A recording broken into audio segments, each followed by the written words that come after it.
Hello everyone, I hope आप सभी लोग अच्छे होंगे। आज मैं आ गई हूँ आपके पास एक न्यू वीडियो लेके, जो कि हमारी स्कूल ऑर्गेनाइजेशन की है। इसमें हम डिस्कस करेंगे meaning of school organisation, aims of school organisation, principles of school organisation.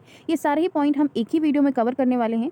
Video को लास्ट तक की मेरे से ज़रूर से देखिएगा, ये वीडियो आपके लिए बहुत ज़्यादा हेल्पफुल होने वाली है। स्कूल प्लानिंग एंड मैनेजमेंट से रिलेटेड मैंने जितने भी आपके टॉपिक्स हैं वो सारे ही अपने यूट्यूब चैनल पर अपलोड कर दिए हैं। तो जिन स्टूडेंट्स को वो वीडियो देखनी है तो मैंने लिंक डिस्क्रिप्शन बॉक्स में दे दिया, वहाँ से जाकर उन वीडियोज़ को देख सकते हो। प्रॉपर आपको नोट्स मिल जाएंगे विद ईजी एक्सप्लेनेशन। तो चलिए वीडियो को शुरू करते हैं।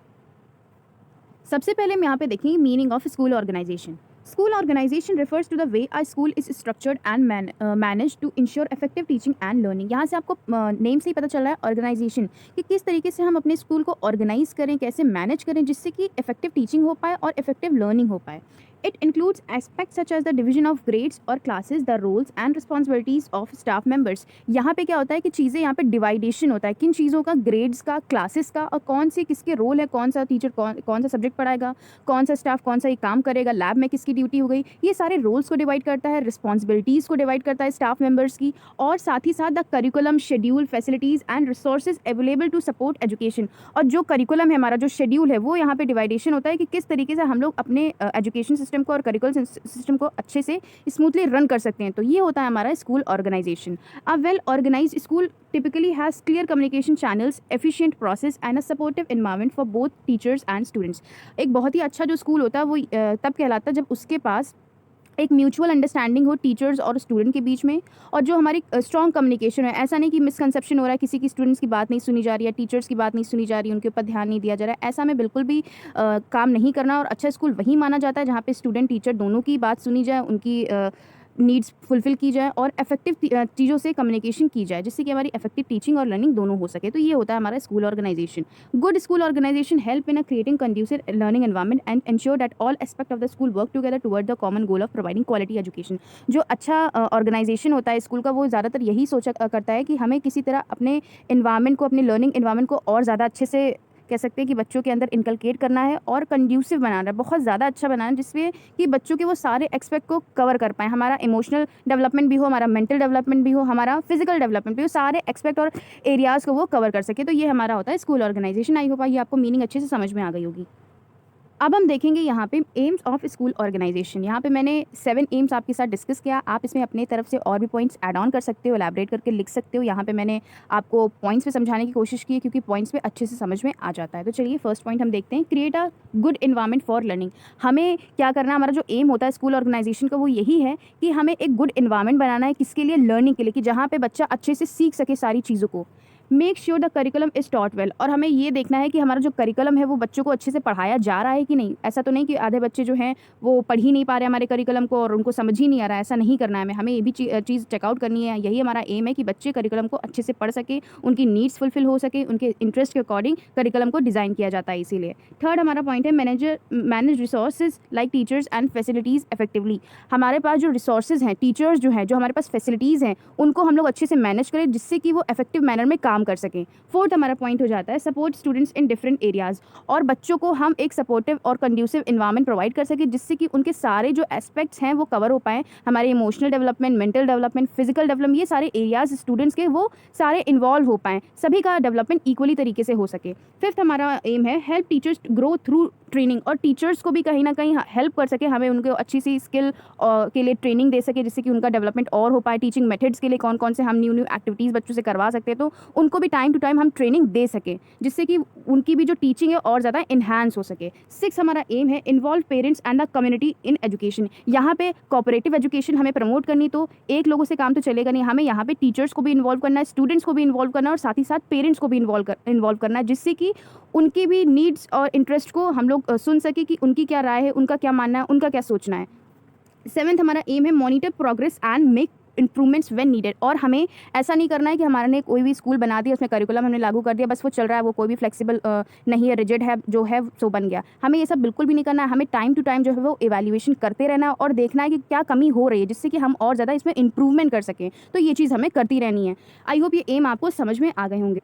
नेक्स्ट अब हम बात कर लेते हैं प्रिंसिपल ऑफ स्कूल ऑर्गेनाइजेशन कि स्कूल ऑर्गेनाइजेशन के कौन कौन से प्रिंसिपल्स हैं। यहाँ पे आप फ्लो चार्ट बना सकते हो। फ्लो चार्ट आप हर कॉपी में, हर आंसर मेकिंग में बनाइएगा, जिससे कि आपके कह सकते हैं कि जो आंसर है वो और ज़्यादा इन्हांस हो जाता है। एग्जामिनर आपकी फ्लो चार्ट को देख के ही नंबर दे देते हैं। तो मैं आपसे ज़रूर से कहूँगी, हर वीडियो में मैं इसीलिए कहती हूँ कि फ्लो चार्ट ज़रूर से बनाइएगा। तो सबसे हमारा पहला पॉइंट आ जाता है क्लियर स्ट्रक्चर। क्या प्रिंसिपल है स्कूल ऑर्गेनाइजेशन का? Having a well defined structure with clear roles and responsibilities for everyone in the school. अगर आपको पता है कि आपका क्या रोल है, आपको क्या पढ़ाना है, तो आप जाओगे, आप सब्जेक्ट को पढ़ाओगे और फिर दूसरे क्लास में जाओगे। अगर आपको अपनी रिस्पॉन्सिबिलिटीज़ पता है, रोल पता है, तो कोई भी कंफ्यूजन नहीं होगा, कोई भी मिसकंसेप्शन नहीं होगा। तो सबसे पहला प्रिंसिपल यही है कि एक वेल डिफाइंड स्ट्रक्चर हो, क्लियर रोल्स के साथ में, रिस्पॉन्सिबिलिटी किसकी क्या हो, सबको नोन हो अच्छे से। क्या स्टूडेंट की रिस्पॉन्सिबिलिटी, क्या टीचर की रिस्पॉन्सिबिलिटी, क्या स्टाफ मेंबर्स का क्या है, क्या मैनेजर का क्या काम है, सभी को अपना काम अच्छे से पता हो।